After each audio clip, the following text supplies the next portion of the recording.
Hello, मी अश्विनी. आणि सकाळी सगळा हा घरातला पसारा टाकून पहिला मी बाजारामध्ये गेले होते, कारण मला फुले आणायची होती. आज शुक्रवार होता, पूजा मांडायची होती, त्यासाठी सकाळी ताजी फुले मिळतात, त्याच्यामुळे पहिला फुले आणायला गेले होते. आणि सगळी फुले वगैरे घरात घेऊन आले आणि बाजारातून आले. त्याच्यानंतर देवाचं काही सामान होतं ते काढून ठेवलं. बाकीचे घरातली कामे आवरून मग मी फरशी पुसायला घेतली. त्याच्यानंतर देवाचं सगळं सामान, परत देव वगैरे सगळं स्वच्छ घासून वगैरे घेतलं होतं. त्याच्यानंतर खूप जास्त भूक लागली होती, त्याच्यामुळे बनाना शेक घेतला. त्याच्यानंतर मी छान अशी तयार झाले, साडी घातली होती. आणि साडी घालायच्या आधीच मी हळदीचे लेपन वगैरे करून घेतलं होतं. त्याच्यानंतर मग मी रांगोळी घालायला घेतली.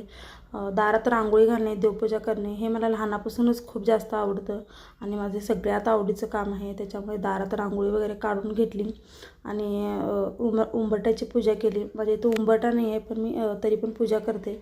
पहिला रोजची घरची देवपूजा करून घेतली. नंतर जी वरदलक्ष्मीची पूजा मांडणार होते त्यासाठी मी कळसा तयार करून घेत होते. हा मुखवटा पण खूप छान असा मी तयार करून घेतला आणि कसा वाटतो मला कमेंट्समध्ये नक्की सांगा. मी असा एक कळस तयार केलेला, कलश. त्याच्यानंतर देवाची पूजा वगैरे मांडून मी आरती वगैरे करून घेतली. आरती मी एकटीच केले, कारण घरी बाकीचे कोणी नव्हते. त्याच्यानं आरती करून झाल्यानंतर दुपारचं मस्त असं जेवण केलं. आणि आजचा व्हिडिओ कसा वाटला कमेंट्समध्ये नक्की सांगा.